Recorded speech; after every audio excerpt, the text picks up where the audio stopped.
আসসালামু আলাইকুম। এবিসি আন্তর্জাতিক খবরে আপনাকে স্বাগতম। শুরুতেই সংবাদ শিরোনাম, এরপরেই বিস্তারিত। পুরো পৃথিবী জুড়ে বাজছে তৃতীয় বিশ্বযুদ্ধের দামামা, আর এরই মধ্যেই আমাদের হাতে এসে পৌঁছেছে গুরুত্বপূর্ণ আন্তর্জাতিক সংবাদ। শুরুতেই শিরোনাম। সিরীয় যুবকদের পদতলে পিষ্ট হবে সেখানকার মার্কিন ঘাঁটিগুলো, ইমাম খামেনির বার্তা। এরপরই জানাবো ইয়েমেনের ক্ষেপণাস্ত্র অভিযানে পাশ্চাত্য ও ইসরায়েলের জন্য কিছু গুরুত্বপূর্ণ বার্তা। এদিকে শীর্ষ ৩ ইউরোপীয় শক্তির সঙ্গে পরমাণু আলোচনায় বসছে ইরান। জানাবো বেলারুশের প্রেসিডেন্ট নির্বাচন পর্যবেক্ষণের জন্য ইরানকে আমন্ত্রণ, এবং সর্বশেষ জানিয়ে দিব এবার ফরাসি সেনাবাহিনীকে দেশ ছাড়ার আহ্বান আইভরি কোস্টের। এতক্ষণ শুনছিলেন সংবাদ শিরোনাম, এবারে বিস্তারিত। তবে তার আগে প্রতিদিনের আপডেট আন্তর্জাতিক সংবাদ সবার আগে পেতে ভিডিওটিতে একটি লাইক দিয়ে চ্যানেলটি সাবস্ক্রাইব করার অনুরোধ রইল। সিরীয় যুবকদের পদতলে পিষ্ট হবে সেখানকার মার্কিন ঘাঁটিগুলো, আয়াতুল্লাহ উজামা খামেনির বার্তা।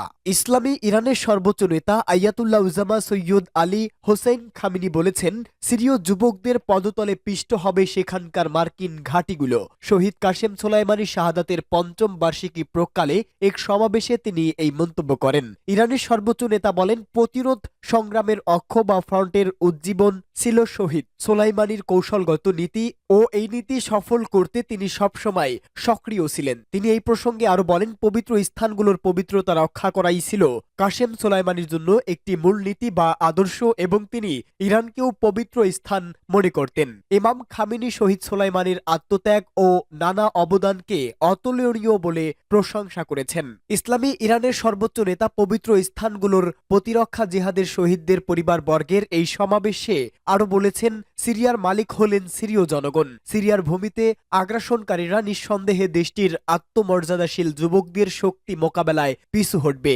ইরানের সর্বোচ্চ নেতার ওয়েবসাইটের বরাত দিয়ে সংবাদ মাধ্যম জানিয়েছে, প্রতিরোধ যুদ্ধ ও পবিত্র স্থানগুলো রক্ষার যুদ্ধে শহীদ পরিবারগুলোর এই সমাবেশ। আয়াতুল্লাহ উজামা খামেনি আরও বলেছেন, সিরিয় একের পর এক সামরিক ঘাঁটি গড়ে তুলেছে মার্কিন সরকার, কিন্তু হামলাকারীদের উচিত অন্য এক জাতি বা দেশের ভূখণ্ড থেকে বেরিয়ে যাওয়া, তা না হলে তাদেরকে তাড়িয়ে দেয়া হবে। তাই মার্কিন ঘাঁটিগুলো অবশ্যই সিরীয় যুবকদের পদতলে পিষ্ট হবে। তিনি সিরিয়ায় আগ্রাসী দখলদারদের উপস্থিতি অব্যাহত রাখাকে অসম্ভব হিসাবে উল্লেখ করে বলেছেন, সিরিয়ার মালিক হচ্ছে সিরিয়ার জনগণ। নিঃসন্দেহে দেশটির ভূখণ্ডে হামলায় লিপ্তরা একদিন আত্মমর্যাদাশীল সিরীয় যুবকের শক্তির চাপে পিছু হটতে বাধ্য হবে।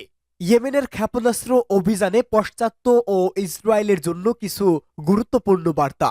বিশেষজ্ঞদের মতে, ইসরায়েলের গভীর অভ্যন্তরে ইয়েমেনি ক্ষেপণাস্ত্রগুলো যে প্রবেশ করছে, ওই ঘটনা আমেরিকা এবং ইহুদিবাদী ইসরায়েলি নেতাদের জন্য রাজনৈতিক ও সামরিক অনেক বার্তা রয়েছে। সাম্প্রতিক দিনগুলোতে ইসরায়েলে অনেকবার বিপদ ঘণ্টা বেজেছে। ইহুদিবাদী শাসক গোষ্ঠী ইসরায়েলের গভীর অভ্যন্তরে প্যালেস্টাইন 2 হাইপারসোনিক ব্যালিস্টিক ক্ষেপণাস্ত্র প্রবেশের ঘটনায় আতঙ্কিত হয়ে পড়েছে। মুসলিম ফিলিস্তিনি জনগণের আহ্বানে সাড়া দিয়ে ইয়েমেনের সশস্ত্র বাহিনী ওই রকেট নিক্ষেপ করে। ইয়েমেনি সশস্ত্র বাহিনীর ছোড়া ব্যালিস্টিক ক্ষেপণাস্ত্র এবং ড্রোনগুলো 2040 কিলোমিটার দূরত্ব অতিক্রম করে ইসরায়েলের কেন্দ্রস্থলে পৌঁছে গেছে। এই ক্ষেপণাস্ত্রগুলো রাজনৈতিক এবং সামরিক অনেক বার্তা বহন করে। গাজা উপত্যকায় যুদ্ধের উত্তাল পরিস্থিতির উপর এই ক্ষেপণাস্ত্র হামলার ঘটনা দুর্দান্ত প্রভাব ফেলে। কয়েকটি প্রভাবশালী বার্তার কথা আমরা এখানে উল্লেখ করছি। প্রথম বার্তা, ইয়েমেনি ক্ষেপণাস্ত্র নেতানিয়াহুর গর্ব চূর্ণ করে দিয়েছে। নেতানিয়াহু প্রতিরোধ শক্তির বিরুদ্ধে নিজেকে বিজয়ী হিসেবে দেখানোর চেষ্টা করেছিল। অন্যদিকে তেল আবিব দাবি করেছে যে হামাস একা হয়ে গেছে এবং তাদেরকে আলোচনায় টেবিলে আনা যেতে পারে। ইহুদিবাদীরা যেসব সাফল্য অর্জন করতে ব্যর্থ হয়েছে, আলোচনার টেবিলে তাদের কাছ থেকে সেসব আদায় করে নেওয়া সম্ভব। ইয়েমেন তার সশস্ত্র বাহিনীর মাধ্যমে প্রমাণ করেছে যে তারা হাইপারসোনিক মিসাইল দিয়ে যথাযথ টার্গেটে হামলা চালাতে সক্ষম। এমন এক সময় ইয়েমেন এই হামলা চালালো যখন নেতানিয়াহু দাবি করেছেন যে ইসরায়েলের অভ্যন্তরে আর কোনো বিপদ ঘণ্টা শোনা যাবে না। তৃতীয় বার্তা, ইয়েমেনি ক্ষেপণাস্ত্রগুলো ইসরায়েলের বিমান প্রতিরক্ষা ব্যবস্থার ব্যর্থতা নতুন করে প্রমাণ করেছে। থার্ড নামে পরিচিত ওই অত্যাধুনিক প্রতিরক্ষা ব্যবস্থা ব্যালিস্টিক ক্ষেপণাস্ত্রকে বাধা দেওয়ার জন্যই তৈরি করা হয়েছিল।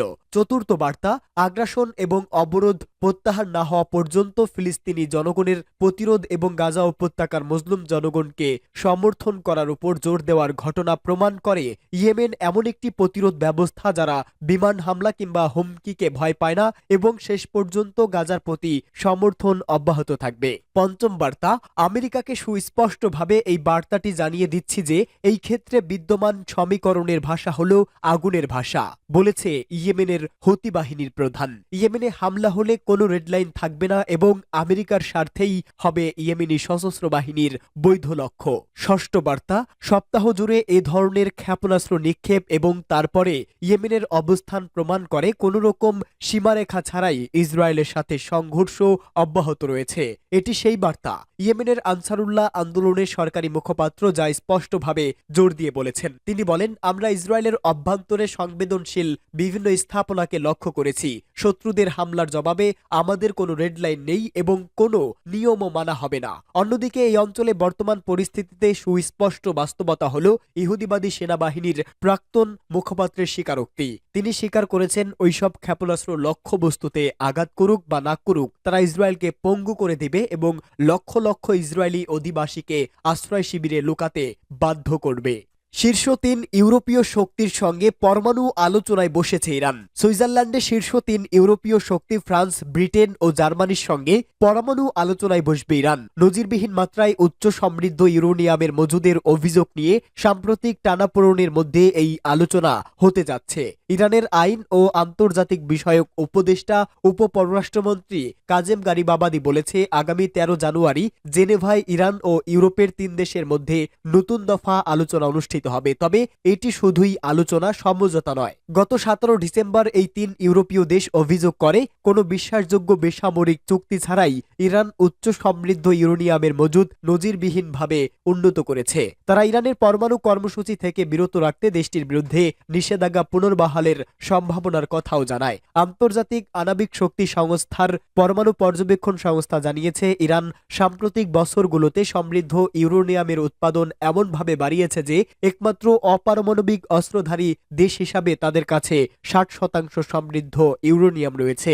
এই স্তরটি পারমাণবিক বোমার জন্য প্রয়োজনীয় ৯০% পথে রয়েছে। এরপর ২৯ নভেম্বর জেনেভায় তিনি ৩ ইউরোপীয় শক্তির সঙ্গে একটি গোপন বৈঠক করে ইরান দেশটির শান্তিপূর্ণ উদ্দেশ্য পারমাণবিক শক্তির অধিকারের উপর জোর দেয় এবং পারমাণবিক অস্ত্র সক্ষমতা বিকাশের অপ্রয়োজনীয় উচ্চাকাঙ্ক্ষা ধারাবাহিকভাবে অস্বীকার করে। বেলারুশের প্রেসিডেন্ট নির্বাচন পর্যবেক্ষণের জন্য ইরানকে আমন্ত্রণ। তেহরানে বেলারুশের রাষ্ট্রদূত দেশটির প্রেসিডেন্ট নির্বাচন অনুষ্ঠানে আন্তর্জাতিক পর্যবেক্ষক হিসাবে ইরানের উপপররাষ্ট্রমন্ত্রীকে আমন্ত্রণ জানিয়েছেন। ইরানের বেলারুশের রাষ্ট্রদূত দিমিত্রি কালোৎসব ইরানের উপপররাষ্ট্রমন্ত্রী আলী জিনিভানদের সাথে সাক্ষাতে ২৬ জানুয়ারি বেলারুশে অনুষ্ঠেয় প্রেসিডেন্ট নির্বাচনে আন্তর্জাতিক পর্যবেক্ষক হিসাবে যোগ দেওয়ার জন্য ইরানের উপপররাষ্ট্রমন্ত্রীকে আমন্ত্রণ জানিয়েছে। ইরানের উপপররাষ্ট্রমন্ত্রী বেলারুশের রাষ্ট্রদূতের আমন্ত্রণকে স্বাগত জানিয়েছেন এবং ইরানের নির্বাচনকে সবচেয়ে গণতান্ত্রিক ও নিরাপদ নির্বাচন হিসেবে উল্লেখ করে বলেছেন, ইরানের স্বরাষ্ট্র মন্ত্রণালয়, অভিভাবক পরিষদ এবং পার্লামেন্টের তত্ত্বাবধায়নে নির্বাচন অনুষ্ঠিত হয়। ইরানের সব দল ও বিভিন্ন গ্রুপ নির্বাচনে অংশ নিতে পারে। এবার ফরাসি সেনাবাহিনীকে দেশ ছাড়তে বলল আইভির কোস্ট। ফরাসি সেনাদের আইভির কোস্ট ছাড়ার নির্দেশ দিয়েছে দেশটির সরকার। আইভির কোস্টের প্রেসিডেন্ট আলাসানে ওয়াত্তাররা বলেছেন, ২০২৫ সালের জানুয়ারিতে সেনা প্রত্যাহার শুরু হবে। তিনি বলেন, আমরা আইভির কোস্ট থেকে ফরাসি বাহিনীকে সমন্বিত ও সংগঠিতভাবে প্রত্যাহারের সিদ্ধান্ত নিয়েছি। ফরাসি সেনাবাহিনী পরিচালিত পোর্ট বুয়েটের সামরিক পদাতিক ব্যাটালিয়ন আইভিরির সেনাদের কাছে হস্তান্তর করা হবে। বার্তা সংস্থা এএফপির প্রতিবেদনে বলা হয়েছে, আইভরি কোস্ট হল সর্বশেষ আফ্রিকান দেশ যারা তাদের পুরনো ঔপনিবেশিক শক্তির সঙ্গে সামরিক সম্পর্ক হ্রাস করল। পশ্চিম আফ্রিকার অন্যান্য দেশ থেকেও ফ্রান্সের সামরিক বাহিনীকে চলে যেতে বলা হচ্ছে। আইভির কোস্টে ফ্রান্সের ৬০০ সেনা রয়েছে। সম্প্রতি বছরগুলোতে চাদ, নাইজার ও বুরকিনা ফাসো সহ পশ্চিম আফ্রিকার বেশ কয়েকটি দেশ থেকে ফরাসি সেনাদের বের করে দেওয়া হয়েছে। সম্প্রতি সেনেগাল এবং চাদ একই কাজ করছে। চাঁদকে আফ্রিকায় ফ্রান্সের সবচেয়ে স্থিতিশীল এবং বিশ্বস্ত অংশীদার হিসাবে বিবেচনা করা হয়। এপি বলছে, উপনিবেশ শাসনের অবসানের পর থেকে এখন আফ্রিকার 70% বেশি দেশ ছাড়তে হয়েছে ফরাসি সেনাদের। এবার আইভরি কোস্ট থেকে ফরাসি সেনা চলে গেলে আফ্রিকায় মাত্র আর 2টি দেশে ফ্রান্সের সেনা ঘাঁটি থাকবে। দেশ দুটি হল জিবুতি ও গ্যাবন। জিবুতিতে 1500 ফরাসি সৈন্য এবং গ্যাবনে 350 সৈন্য মোতায়েন রয়েছে।